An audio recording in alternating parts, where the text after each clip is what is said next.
we feeling tonight? Yes, sir. You're ready to come on stage. We still have an open mic spot. 3 minutes. 3 minutes? No.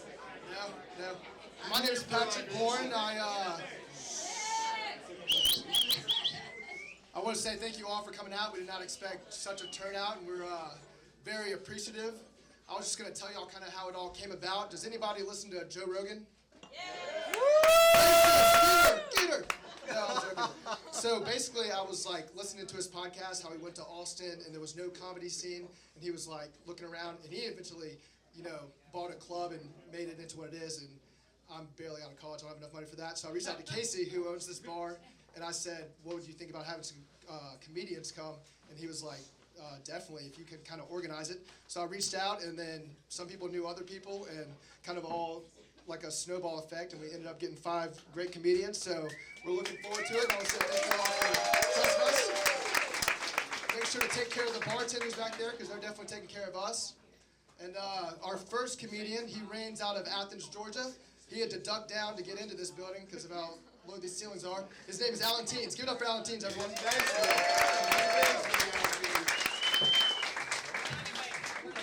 What's happening, Noonan, Georgia? How you guys doing? I'm super jazzed to be here, opening the show for you guys. I came in from Athens, Georgia, so it was like almost a 3-hour drive for me, so that fucking sucked. I'm from Forsyth County. Is anybody familiar with Forsyth County? Yeah. The awesome thing about Forsyth County is that our city's called Cumming. Yeah. And so it's unintentionally hilarious growing up there. Like when I was 7 years old and I played for a Little League baseball team there. And for some reason, a group of adult males thought it would be a great idea to call a group of 7-year-old boys the Cumming Yankees. It would have been less embarrassing if they would have called us the Frothy Jizz Masturbators. It's not a good name. A couple of weeks ago, I had to drive through Forsyth County to go to a show. One of my friends was with me. And we stopped at the Waffle House, and he's like, oh, we're in Cumming, right? And I was like, no, but we're close to Cumming. So it affords you unique linguistic opportunities. Like I was able to text my wife that my friend and I are at Waffle House, and we're both close to Cumming. That's not something I would have the opportunity to do very often. Is anybody married? Any married people? That's a pretty good response. The married people usually give a very sleepy response to that question. I'm married. I've been married about 8 years, and marriage is great. I was very depressed before I met my wife. She kind of saved my life. Like I was in a bad spot, man. I was drinking too much. I really got into wine, just drinking a lot of wine. I got into handguns. And I would decide how much I liked my wine and my handguns the same way by mouthfeel. So that was depressing. But my wife is fantastic. I love being married. It's fascinating because you choose this person, you marry them, and then over the rest of your life, you just constantly learn fascinating little shit about them. Like a couple of years ago, my wife started buying rocks off the internet. It's a fascinating way to learn you married an autistic. And there will be, occasionally my wife will put photographs of other people's children on our refrigerator, and I don't know who the fuck they are. I'll just see some random kid, and occasionally the kid's ugly, and I can't say anything to my wife about this. I can't be like, who's this ugly kid on our fridge? Because she will defend it. She'll be like, oh, he's not ugly. It's a sweet little angel. Well, maybe there was a chemical fire in heaven because there's something wrong with that kid. This is not an assumption. There's clearly something wrong with him. My wife also gets worried about weird things at weird times.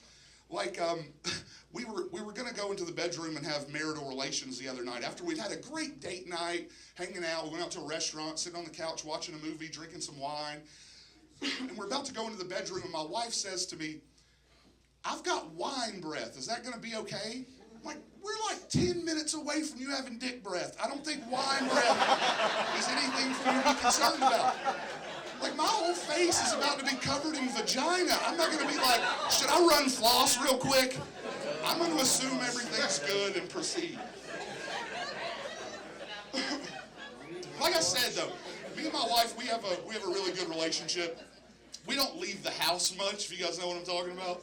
Like, we both really like TV, watch a lot of it. And I made a lot of questionable dating decisions before I met my wife. And I've spent years kind of trying to figure out what was this type of woman that I was always attracted to. And age and wisdom have led me to the answer. They were above ground pools. What I mean by that is, when you first get one, you get very excited. You call all your friends and tell them that you got one. You're very studious at first. You make sure it has all the chemicals it needs every day to stay balanced. But you realize pretty shortly that it's driving your insurance rates up, and it's driving your property values down. And if you don't use a filter with it, you're probably going to get an infection. And then shortly after that, you realize that every time you left the house, a couple of your neighbors have been swimming in your pool. And now there's a little pool on the way. But you know the new pool's not yours, because the water's black. And even after you get rid of it, you can't stop thinking about it all the time, because it leaves a big brown ring in your yard. It's not a good situation. My autistic wife and I, we have a dog that is clinically insane. My dog is clinically insane. He has his own trazodone prescription and his own Valium prescription. So I don't know if you guys are aware of this, but in the 1950s, they referred to Valium as mother's little helper. My dog is basically a 1950s housewife. The big difference being he doesn't get beat as much as a 1950s housewife. But to be fair to my dog, he doesn't burn the fucking meatloaf. Get your shit together, Grandma. When we medicate our dog, he does not take medicine well, so we have to put it in peanut butter and then just sort of slam it into his mouth and hold his mouth shut until he swallows it. So now when he smells peanut butter, he gets a very concerned look on his face. I think he thinks he has a nut allergy. So every time we come near him, he gets very concerned looking, and I feel like I've given my dog a weird fucking kind of Munchausen syndrome. I'm not happy about it. I've been intermittently a large dude all my life, been a fat guy. I got called fat a lot when I was a kid, off and on. There was one guy when I was a kid that, please, sir. He's fat too. I don't understand the word intermittently. Oh, it's a complicated polysyllabic word. I would recommend investing in a dictionary and then read it. So, I forgot my joke, but that was well worth it. Oh yeah, okay. So when I was younger, there was a guy that would he would call me fat and gay and then fuck my mom, and that was my dad. So I don't know what chance I stood outside of that. It's true though that I am fat, and I had to come to terms with that recently. But not only am I fat, I've got a big heart. I mean that medically, like my doctor says we've got to keep an eye on it. He uses the word enlarged. Enlarged, sir. Are you with me? Too many syllables. Can't follow. I don't really understand why I'm overweight. I don't really overeat. I don't go in for sweets that much. All I can figure is my entire life, people have been lying to me about the calorie content of pussy. And I've just been out here eating pussy, right? Like I'm out in these streets eating cat like a Haitian immigrant. And it turns out that HPV is not the only concern. I feel like if you ever looked at the nutritional label on pussy, it would be like one of those TikTok crumble cookie reviews. Just 2,000 calories in one pussy? You mean I gotta have 9 McDonald's double cheeseburgers or one pussy? I gotta cut back. I'm giving up pussy for Lent. Do you guys like that store Buc-ee's?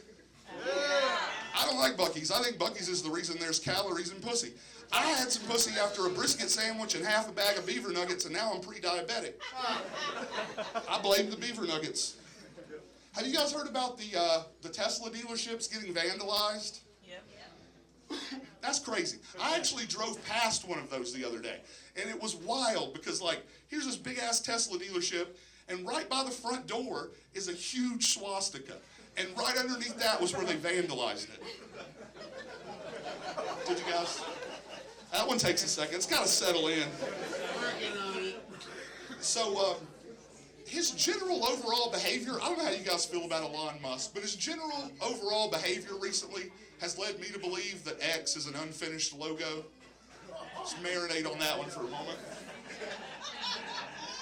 Are you guys excited that RFK is in charge of our health care? Yeah. Woo! You know who else is fucking jazzed? Polio. Yeah, but this is the best news polio's got in 100 years. But RFK also wants us to be more physically active. And what better way to ensure we're more physically active than carrying your children forever? Because their legs don't work from the polio. It is wild though, like finding out RFK is in charge of your health care is like finding out your podiatrist didn't go to school for podiatry, he just likes to fuck feet. It's off-putting. I heard someone on some news show say that RFK was brave for even serving because he has a target on his back. That is a generational improvement over where the targets were located on his dad and uncle. Is it too soon? Like 60 years. Too soon for dead Kennedy jokes? Hey, do you think the Kennedys were one of those families that used that phrase, I need that like I need a hole in the head? Probably not. So, have you guys heard that Trump is putting Bibles back in schools? Yeah. You know who else is jazzed about that? Oklahoma. Oklahoma got so excited they immediately invested like $6 million to put Bibles back in all their schools. Oklahoma's ranked 49th in literacy. So they just bought a bunch of Bibles. Those dumbass kids can't even read. All right, you guys, I'm Alan Teams. Thank y'all very much. Stop praying for the test.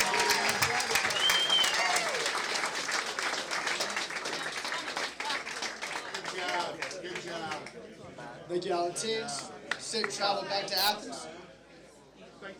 Coming in Waffle House. How about that? All right, so our next comedian, his name is Anthony Janeiro. With a name like that, I know you're expecting a big Italian, and guess what? That's what you got. I love this guy. How's everybody doing tonight, huh? Let's get loud up in here. Yeah! I just want to say I recently just got back from vacation, and there is nothing like home. So this is awesome. Thank you, guys. Speaking of getting back from vacation, what a bitch it is to travel. My fucking God. This is my second time ever being on a plane. I don't travel like that. First off, as I'm getting to the plane, I have to do my research, right? What can I bring on the plane? What can't I bring on the plane? I buy a new carry-on. You're allowed one personal item and one bag. So I take Delta. I hear the people call up for Zone 7. Zone 7 is the last zone that boards. This old couple next to me decides to have 6 bags between the two of them. No big deal. Let's just hope they have room. 2 seconds later, the guy goes on the intercom. This is Delta here. Just so you guys know, there is no overhead baggage left. If you guys are able to check in your baggage, we'll let you board first. I mean, what kind of convincing is that? Oh, I get the board first. Great. In this big tube where I have to shit in a tiny bathroom. Great. So, anyways, they're in front of me. No big deal. Then I'm like, they have to surely get the hint. They got to check in the bag. Nope. They just decided to walk on in, straddle on in, and honestly, like, the whole reason why I'm telling this is because I checked in a bag. I checked in 35 hard-earned dollars. Gone. These old people look like they were on vacation and had 2 401ks, and they were going to see their grandkids out in San Diego. Why the fuck did I have to check it in and they don't? Maybe this is just a therapy session right now, so we'll let that go on. I appreciate you guys listening to that. All right, but the whole blessing out of that, though, was when I finally landed into San Diego, I was finally able to see my brother. A little bit about my brother. He's in the United States Army. He just got recently accepted into West Point. He's been in the prep school. Does a lot of hard work. Let me give you a recommendation. Never go on vacation with a soldier. Never, and I'm not saying that out of rudeness. Hold on. Follow me here. We plan St. Patrick's Day. We go from the San Diego Zoo to some park up top to the bars. This man was walking so goddamn quick, I couldn't keep up. I was on 160 on the dash. I couldn't do it. I was in 6th gear in the transmission, couldn't keep up. He goes, his arrogant ass was like, what's wrong, can't keep up? Bitch, you're in the military. I roll biscuits for a living. I'm tired. I'm fucking tired. I need to sit down. I honestly snapped. I was like, brother, if I don't sit down right now, you're going to have to roll me up this goddamn hill. This is it. My God. So, you know, and my thing was I was more pissed at myself because here I am going to Planet Fitness, Planet Fatness, I like to call it. Here I am, I'm walking on that treadmill, 3.5 miles an hour. I'm thinking I'm going to keep up. Hell nah. This man was at 4 miles an hour, 4.5 miles an hour. I didn't know that people could walk that quick. And he did it with a backpack.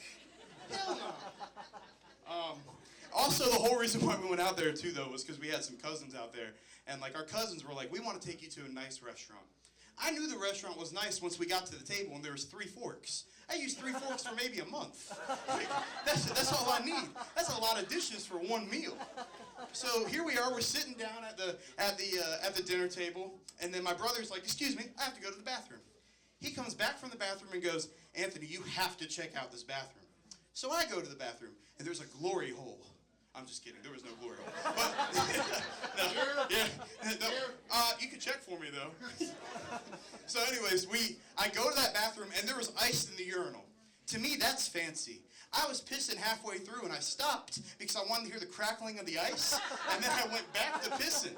It was fantastic. I went back to the table. I was like, I need 3 pitchers of water ASAP. I need to get back in there and melt all the ice he got.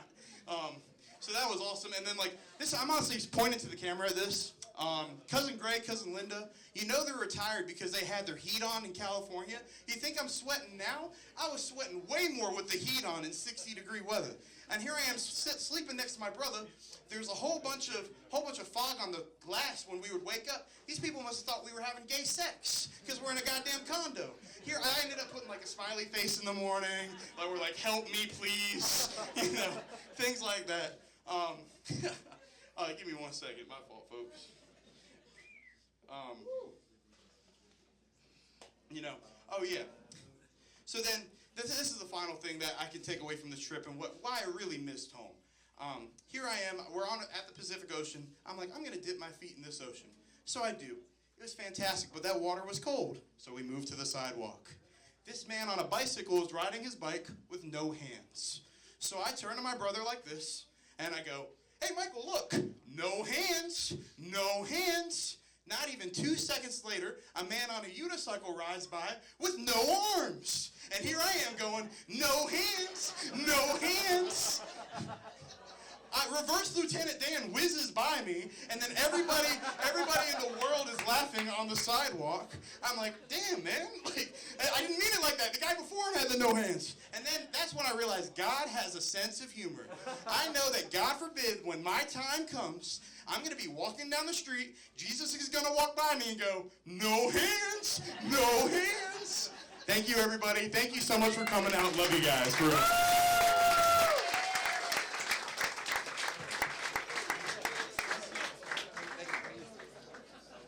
Thank you, Anthony. Good job with the walking. I know RFK would be proud of you. So, thanks to your brother for West Point. Respect to our troops. Our next comedian, he ranged from Atlanta, Georgia. Philip Van Hole. He's been jobless for about 3 months. So with a name like that, he thought either comedian or professional wrestler, and so he went with comedian. So please give him a warm welcome.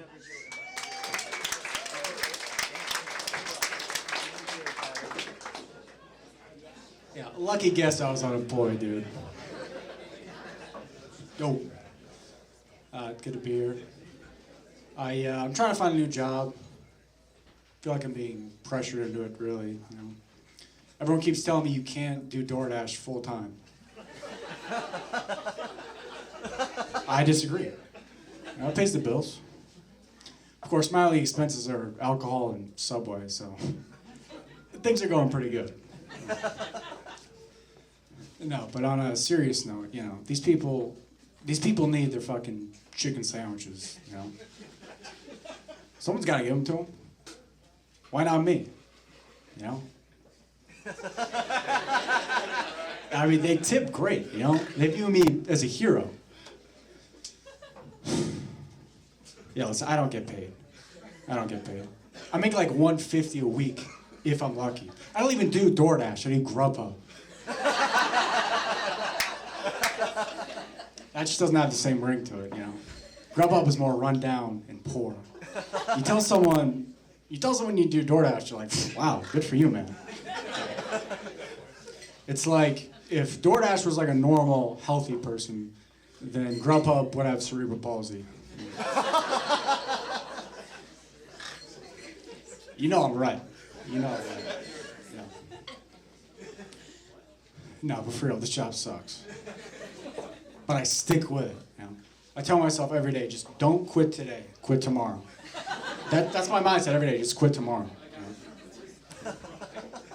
They say I have a Navy SEALs mindset, you know. We both live to serve, I'll tell you that much. That didn't go well. Yeah. No, but then something amazing finally happened. Some guy fucked up his Chipotle order, and I ended up with a free bowl. You can clap, it's fine. Yeah. Thank you. You know, I ate it right there in my car. I don't have kids, but I assume this is the feeling you get when you have one. You get, damn. Oh, that was bad. Sorry about that. Yeah. The only way I can describe it is like, you know what, we're not even gonna go there. That would bomb too. Moving on. No, but, you know, you see a lot of crazy shit being a driver, especially in Atlanta. Like I was picking up from a pizza place a couple days ago, and I walk in, and there's just this crazy, retarded homeless lady just screaming at this family. And they were white. So they were terrified. I'd be too. You know? I turn around, I accidentally make eye contact with her, so I just, you know, give her a nod and a smile. I was trying to be polite, you know? Yeah. She told me to go fuck myself, so it was rough. You know. Said she was gonna fucking kill me? Jesus. I said, try me, bitch, I know where you live.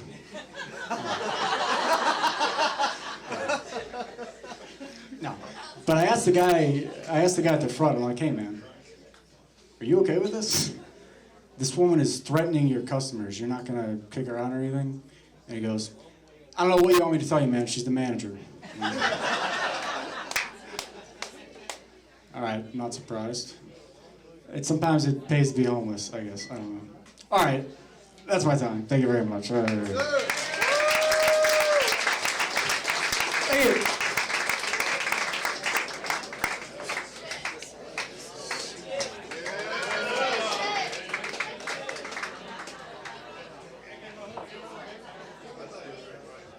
Thank you for your service, Phil. Somebody's got to do it. Our next guest is one of Noonan's finest. If you read the newspaper today, you probably read a little excerpt of what he gave the newspaper guy. He's the same guy that can get drunk enough one night to pee in an air conditioning unit, then the next night order $150 on DoorDash. McDonald's twice, doesn't even remember ordering it the first time. But give it up to one of Noonan's finest, Parker Ferguson.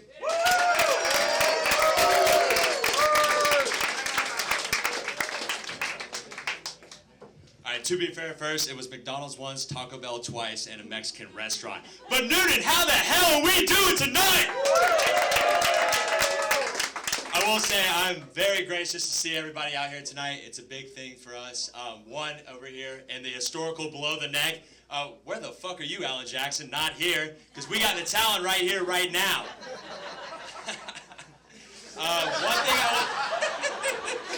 One thing I did want to bring up was, how was everybody St. Patty's Day? Pretty good? Yeah, everybody enjoyed walking around like Conor McGregor, just, where the fuck is my whiskey? Next to it, though, I mean, we took so many car bombs, you would have called us a Kennedy. It was crazy. I mean, it was brutal out there. But I did want to say, it is very nice, you know, like I said, friends, family, strangers, I'm talking to you, that y'all came out here to see us on this monumental night. Also, kind of gay y'all came to see some dudes on a weekday, but whatever. The first thing I want to talk about is me, myself, obviously. I, right now, sell grass. That's my job. Pretty good at it, too. I'll give you good grass right now. But with that being said, the weird part about it is when we sell this grass, and if you plant it down and it dies, we give you a warranty. So we basically replace a living thing that you just killed. Kind of strange, right? What if we took that to any other market? PetSmart? I walk in with my dead cat, recently deceased because I didn't give it enough water.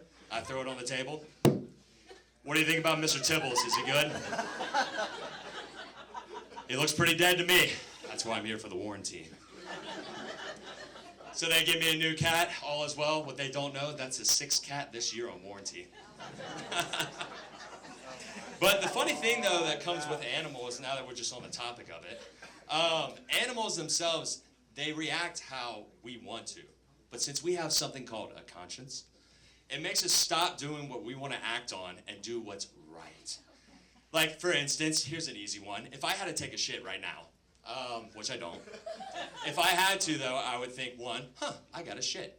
2, I would then be like, where's a bathroom that I can destroy for the next hour so someone else can't go in? That would be my next thought. With an animal, it's completely different. It's way faster than that. It's, I got a shit. Oh, I just shit. And they're gone. Just like that. They're just gone. Kind of amazing if you think about it. But it's nice that we don't think like that because some people and animals are very harmful to the exact same animal, even though they look different. Ooh, I'm talking about 1800s. But with that being said, it's so good that we don't do that, right? I'm pretty sure we can all agree on that, I hope. Sorry, bear with me here, I swear it's good. Nobody believes that animals are like this. They're like, but your puppies and your kitties and the squirrels all love each other. No, every single animal is a racist, genocidal monster. They will kill every single one that they see in their territory. If you don't believe me, I have proof. Back in my youth, my younger days, that's probably, half my lifespan? What we did is we got a pair of black European swans. Very beautiful birds, a gift from my aunt, who was a very sweetheart. Promptly, we named these black swans George and Wheezy. They're moving on up. They were doing great. And with George and Wheezy, we promptly took care of them, fed them, gave them nurture for 6 months. Grueling, grueling work. And after, we released them into the lake. It was beautiful as I watched them go into the sunset, to only then be noticed by the white swans, who instantly honked, and I understood in subtitles, "Who the hell is that?" Instantly, it was on. I didn't see the rest of it, but I did read it on Facebook on an article that still is up from a lady who made it sound like a 1930s mid-Atlantic reporter. And it went something like this. Well, it was a terrible day in the cove today as 2 black European swans, beautiful as they were birds, have rolled up and been winged to death by the whites. Nobody thought this was going to happen. It rolled up on a 10-year-old's birthday party. There was nor cake nor bread for them to eat. A sad story indeed for the lake. And that, by the way, is still up. I read it almost every night because it's so fucking funny. Oh my God. One of the funniest things you'll ever see. But it just proves the point of that is wrong, and thank God we have brains. With animals being cool, I mean, they're great entertainment. Animals being as entertainment is as good as a combo as PB&J. Ooh, delicious. As good as beers and cigarettes with the boys. Isn't that nice? So good. As simple as autistic kids and school shootings. The facts do not lie. Did I lose some people with that one right there, or are we all good still? So to make sure we're okay. So, moving to other things, going with shootings. America is super fucked right now. It is insane where we have moved from. We started with just dudes stalking women and jerking off in trucks, Louis C.K. Very weird, very weird. To the Me Too movement, I never saw Me 1, so if somebody can catch me up, that would be nice. Please catch me up. And then next, we've got now, P. Diddy and Epstein, about the same one. Ebony and Ivory together again. But it's to the point where people say simple, nice, casual phrases. And I still don't know what the hell they're talking about. Like the other day, I was listening to some old couples while they were walking. I was just stalking behind them, just as I do. And they go, we hope to hopefully find a home one day where we can watch the kids. The fuck do you mean by that? Watch the kids all day? That's messed up. I mean, that is truly going to be on the list. They're going to be on the flight log. With that also, I mean, so I see I'm losing some people here. With that being said, though, I mean, there's also Noonan had one thing at a time. I always thought to myself, what do these guys really mean? we had apartments built up in the city of Homes. And people were mad. Boo. Boo. We're tired of these inner city people moving in these apartments that are affordable and great for our economic development. Terrible. I mean, Jesus Christ, they're worse than the animals that are genocide racists. I mean, golly, how about we let everybody in? And then, now we move on to the next bit. Recently, I did give up sex for Lent. Please applaud if you don't mind. That would really help me out here. It's a big deal. Very big deal. It's been 5 months, but what's another 40 days? You know, who cares? Why not another? That's for you, JC. That's for you. So, with that being said, though, the biggest issue comes from the dating in the world now. There's no longer people just meeting each other, talking, sharing a drink, a moment, a gaze in the eyes. I'm looking at you right now. But they don't do that anymore. Everybody just gets on and does premium window shopping on Tinder, which is crazy. Like, okay, well, he's got the height, he's got the weight, he's got the beak, he's got the performance. Oh, what else does he have? Oh, he's not Sagittarius. That's a no. Instantly. Like, what the hell? And Tinder to me is honestly, it's like buying something off of a Chinese market. You don't know if it's real. You don't know if it's going to show up. And if you don't know if it was made by somebody under 18. Kind of big deal. But everybody is moving slowly with it. The issue that I have is that people react terribly. And it's because people, I feel like, aren't beat enough. Like as kids, show of hands, who was all beaten as a kid? In a respectful way. We didn't get the cops involved. Okay? Half and half, that's fine. So I think personally we need to bring it back. If we bring back the hitting of kids, everybody on their mnemonic rage that they have right now stops right there, just meh. And to the point where I have a cousin who's a standout of mine. She has had the same issue. WWE SmackDown Raw, every time she did something wrong. But she's right now. She's 20 years old. She's doing great. Straight A's. Straight also. And, and also is buying a new dog. Round of applause for the dog real quick, if you don't mind. It's a cute dog. With this dog, though, she was wondering, she was like, well, what do I do with the discipline? How do I do that? I'm like, well, same thing you had. Hit it. I'm not saying, you know, field goal kick the dog, but at least just pop it in the snout every now and then. And she goes, you know, you're right. I'm definitely going to hit my dog to make sure that it is in the right way. And then she threw this curveball in. And also make sure it's not gay. The hell do you mean, not gay? Hitting your dog just stops it right there? I didn't know that dogs also had a choice when they decided that. I thought they just humped everything they saw right there, that chair, your leg, you know, everything. I thought that's what they did. But she ended up doing it. Great dog. What a great dog, I say. And I want to get back on the dating thing, though. It is a real struggle. Because, well, actually, you, stranger, what's your name? Right here, Miss Black. What's your name? Oh, no, we're not doing a show anymore. This is just me and you. We're talking one-on-one. What's your name? What is it? Nikki. Oh, Nikki. How you doing, Nikki on the block? Nikki, what do you do for a job? I'm a teacher. I'm a parent. Where are you now? Well, I apologize to interrupt these studious positions. So now that we know each other so well, how would you say your sex life is? Pretty good? Pretty well? It's amazing? Okay, so that's where me and you differ. Mine is fucking terrible. It's probably the worst thing you've ever seen. If you saw it as a KD, it'd be .001. It's terrible. Anyways, with that being said, it's not the issue that I have of not being able to talk to girls. I can do that, obviously. I'm up here right now. I'll make a fool of myself anywhere. It's fun.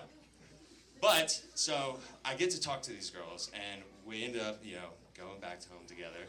Gets a little sensual, some smooches, you know. And how sex typically goes, if you don't know, you both end up naked. That's just how it happens. With being naked, every time they see me, they run away screaming, just like, oh, shit, oh, whoa, whoa. And they're gone. And it freaks me out because how am I going to find a girlfriend, a wife, a family, kids, everything a human desires? And I thought, hours, days, months, years over this, and it came to me. Duh. I'm white, you get it. I got a big wiener. That's all it is. They're scared. It's huge. It's so big. And with that happening, I mean, I have to go to support groups for this. I'm not even joking. I go to support groups for this. The one I go to is called Big Dicks Anonymous. It's BDA for short, by the way. And with BDA, it's me and 8 black guys sitting in a circle, balls. And we talk about our larger abnormalities and how it's okay. It's fine to be packing. And what the best part about it, not only is the chat and the conversation good for hyping me up, but also you get a subscription of either movies or books. If y'all can't tell by the glasses, I do read. So, with that being said, I get these books from them every 2 months, I would say. And if someone else is struggling in the crowd, I'd like to share some of these books that I've been reading. Some of y'all are like, where the hell is this going? The first book I have, this one's for the youngsters. If you're struggling at a young age and you know it, it's called Fresh Meat by Sean Combs, otherwise known as P. Diddy. Everyone is still trying to figure out who else wrote with the book with him, but we do know P. Diddy. That's the first one. The second book is called Kill It Before It Grows. That book is by Casey Anthony. Ooh, mic drop! That book is a lot harder to find than a kid. I have extras in my truck. Meet me after the show. It's okay. And the last book, the final one, that made me feel like the man I feel now. It's called It Won't Fit by O.J. Simpson. Just doesn't fit. Thank y'all so much. That's my time. Nudie, thank you so much.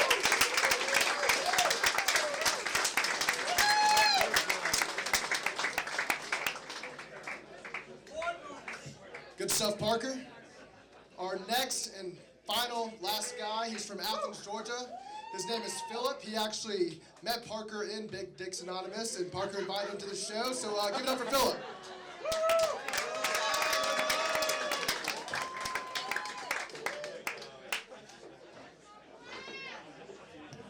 Oh, what's up, Noonie? How we doing? Yes, sir. I'm Philip Broton, a.k.a. Filled Up, and I have a dick, not a wiener. I'm gonna let you fill in the blanks. We're gonna leave it right there. Bet. Let's see. Noonan, I used to live here years ago. I'm not nervous here. Everybody in Athens was like, bro, you going to Noonan? I was like, yeah. And where you going? I was like, the Redneck Gourmet, bro.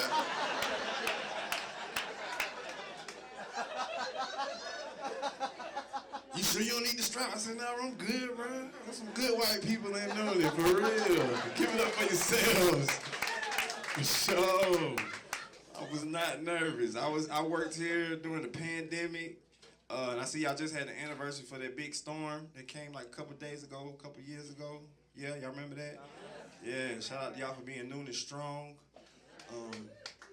For sure. But I come to y'all a new man, you know what I'm saying? So give it up for me. I just stopped smoking. Yeah, the journey is hard. Like, I put it out right before I came in. I was like, bro, you can't smoke weed at the Redneck Gourmet. For real, bro. But like, I can't wait till we get it legalized. You know what I'm saying? I went to Colorado and I got dispensarated. And yeah, I had a good time. And you know, I've been up and down the roads, and it's hard to get the same good weed twice from your drug dealer. I don't know why, but it's hard as hell. I'm like, hey, bro, what you got this week? He's like, hey, dog, I got Girl Scout cookies, gelato, elderberry kush. I said, okay, bro, I'm trying to be healthy, bro. Let me get that elderberry kush, dog. Then I come back, I'm like, bro, what you got? He said, bro, I got the Girl Scout cookies, gelato, kiwi kush. Kiwi ain't good for shit. At all. And then, like, they came out with these pens. Y'all know them little pens, the quickest way to cancer, right? For sure. They got these little pens that make it real convenient when you want to smoke where you're not supposed to be smoking. You know what I mean? So I was at church. Y'all know. Revelation is real. For real. You know what I'm saying? Thank you, brother. Like, I was in, like, you know, these new churches, they got the steam and smoke when it's praise and worship. So I was like, okay, bet. You know what I'm saying? They were singing Janeiro. I was like, yeah. And then I went and tried to hit my pen real quick. And I knew if I blow my smoke out real fast, it'll be thin and they can't tell where it came from. Yeah. Y'all know that trick. Y'all did it in school.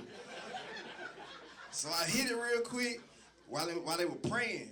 But the pastor was peeking. Because he's selfish, you know what I'm saying? So I hit it and he come tap me on the shoulder. Philip, what you doing? I was like, look, pastor, this is CBD, this Christian-based drugs.